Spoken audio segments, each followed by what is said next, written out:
공부하는 게 직업인데 공부를 안 하면 안 할수록 슬럼프에 빠지고 스트레스를 더 많이 받거든요. 어떤 방법이든 상관없으니까 공부를 할 수 있는 방향 쪽으로 계속 끌고 가야 되는 것 같아요. 안녕하세요. 저는 2018년도 지방직 일반행정에 합격한 김유라입니다. 공무원을 처음에 선택한 계기는 부모님께서 공무원 준비를 하라고 권유하셨었는데 그 당시에는 준비가 많이 안 됐어서 그 전에 하고 싶었던 호주로 워킹홀리데이를 갔다 왔고요. 저녁이 있는 삶이라던가 뭐 웰빙 라이프 이런 걸 많이 경험하게 되면서 아, 이런 삶이 참 좋구나 이런 걸 많이 느꼈고, 한국에 돌아와서 공부할 준비가 됐다고 생각해서 공무원 준비를 시작하게 되었습니다. 공부 기간은 2017년 1월부터 2018년 6월 서울시 시험까지 공부했었고, 그리고 면접 탈락한 후에 2018년 8월부터 다시 시작해서 추가 합격 소식 듣기 전까지 2019년 1월까지 공부를 했습니다.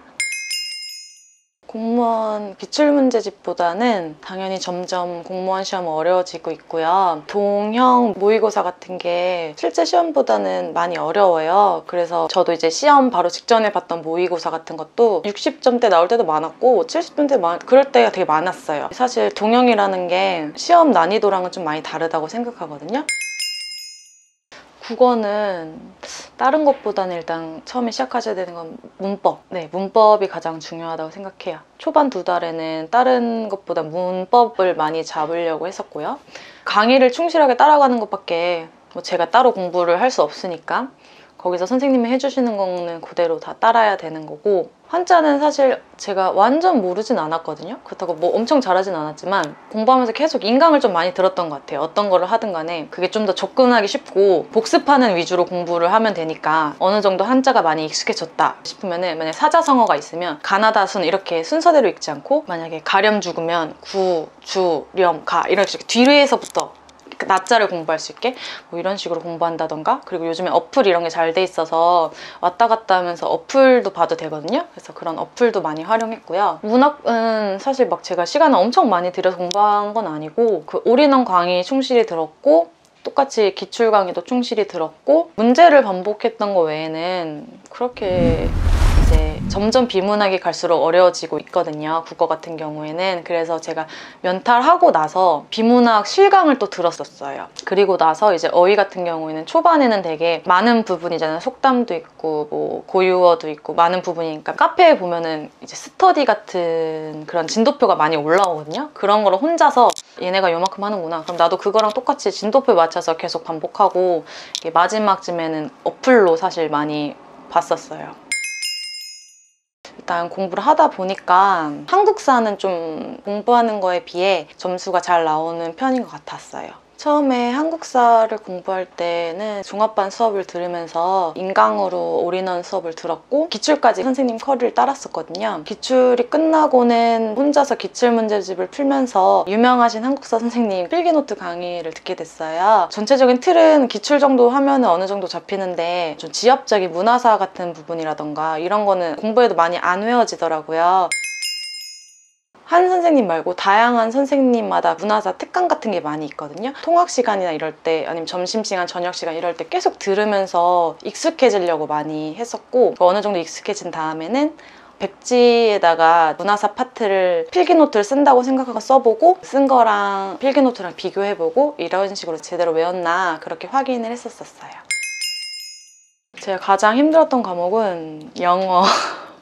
영어가 가장 힘들었었어요. 일단은 종합반부터 영어 수업을 들었고, 올인원 강의를 인강으로 들었고, 기출까지 한 선생님 인강을 쭉 들었었어요. 그리고 강의 시수가 짧거든요. 구문 강의라던가 독해 강의라던가 복화 강의라던가 강의를 많이 들었었어요. 초반에 영어를 공부하면서 실패했다고 생각하는 이유 중 하나는, 영어는 어느 정도까지는 암기가 많이 필요한 과목인데 그거를 좀 간과하고 이해만 하면 되겠거니 하면서 강의 위주로 했었던 것 같아요. 현직 분들한테 찾아가서 여쭤보니까 다른 것보단 영어는 구문이 중요하다고 하시더라고요. 그래서 구문 강의도 또 다시 들었고요. 문제풀이 강의가 워낙 많으니까 문제풀이를 무작정 많이 했었어요. 많이 풀면 늘겠지 그런 생각을 좀 많이 해서 점수는 점수대로 잘 나오지도 않고 공부는 공부대로 많이 하고 안 좋은 영어 공부법을 많이 했었던 것 같아요. 그렇게 제가 12월 정도까지 문풀 수업을 많이 듣고 그러면서 공부를 하다가 12월에 추가 채용 시험을 봤는데 영어가 40 40점이 나온 거예요. 아, 이러면 안 되겠다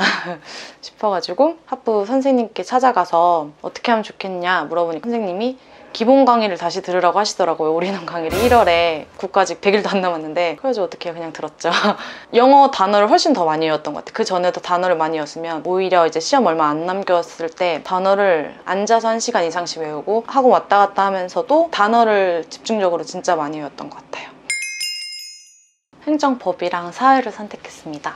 처음에 행정학이랑 사회를 선택했던 거는 제가 쓸 수 있는 직렬이 많다고 해서 선택을 했던 건데 공부를 해보니까 너무 안 맞아서 조언을 구한 끝에 행정법으로 9월부터 바꿨었어요. 인강으로 올인원 강의를 들었는데 법은 용어가 너무 생소해서 진도가 잘 안 나가더라고요. 그래서 올인원보다 약간 짧은 강의가 또 있거든요. 그거랑 똑같은 포맷인데 약간 짧은 강의를 통학 시간에 꼭 들었어요. 최대한 빨리 용어에 익숙해지려고 했었고요. 문풀 없이 그냥 강의만 들었었어요. 그리고 기출을 들어갔는데 기출한 것만큼 요약 강의로 다시 한번 기본서로 복습했었어요. 동영 모의고사는 따로 시간 내서 풀 시간은 별로 없었고 전체 과목 모의고사 볼 때만 행정법을 풀었고요. 기출을 OX식으로 정리해놓은 책을 많이 봤었어요. 그래서 기출 OX 정리 문제집이랑 기본서 그리고 기출 이렇게 3개만 봤었어요.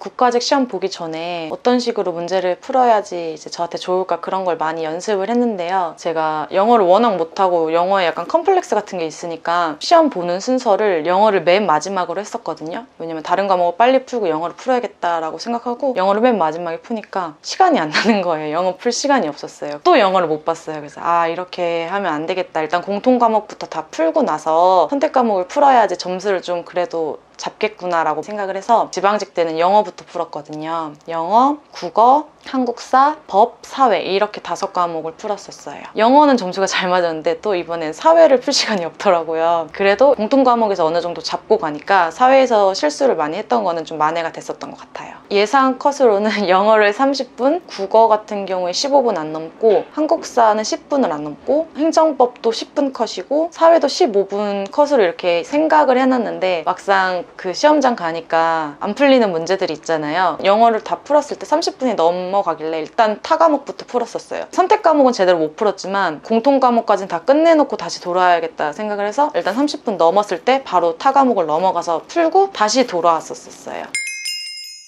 사실 자습실에서 공부를 하다 보면 컨디션에 따라서 순공 시간이 많이 차이가 나거든요. 그래서 이제 제가 선택했던 게 강제적으로 관리형 자습실에 오게 된 거고요. 0823에 입시를 하니까 일단 철저하게 시간표대로 움직여야 되니까 순공 시간이 확실히 확보된다는 장점이 있고요. 벌점 제도도 또 있거든요.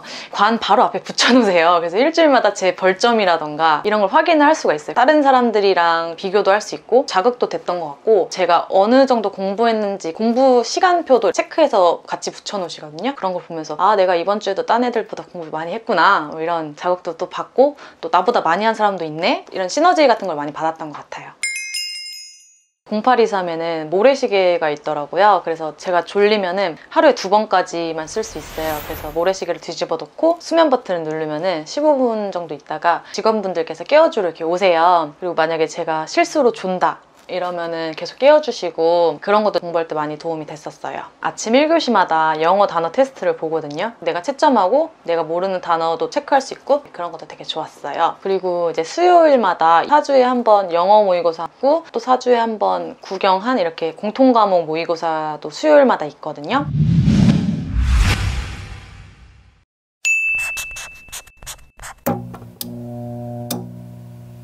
그것도 풀 때 시간 조절하는 연습도 돼서 좋았고 시험을 보고 나면 저희 지점 말고 총 전국 지점이랑 다 같이 점수를 내주시거든요. 제 위치를 또 확인할 수 있는 좋은 기회여서 그런 모의고사도 좋았어요. 토요일날 신청을 하면 제가 선택한 과목에 대해서 모의고사 시험지를 학원 시험지를 복사해서 주세요. 모의고사를 따로 준비하지 않아도 모의고사를 계속 풀어볼 수 있었어요. 처음에 0823 왔을 때 상담을 받는다는 것 자체를 시간이 아깝다고 생각을 많이 했었어요. 사실 처음에 왔을 때는 상담을 그렇게 그렇게 많이 받진 않았었거든요. 교수님께서 상담을 받아라 약간 강제적으로 해주셨어요. 그래서 다시 왔을 때는 거의 2주에 한 번꼴로 매주 상담을 받았는데 그때 진짜 좋더라고요. 제가 흔들렸던 멘탈이 상담을 같이 하면서 나의 공부 방향도 확실하게 잡을 수 있고 계획 같은 것도 같이 봐주시고 제가 모르는 문제 같은 것도 국어나 영어 같은 것도 봐주시거든요. 그런 것도 좋았고 상담을 하면서 또 내가 이렇게 공부하면 안 됐구나 고쳐지는 게 많거든요. 그래서 상담을 내가 처음부터 꾸준히 받았으면 어땠을까 이게 좀 많이 아쉬웠었어요.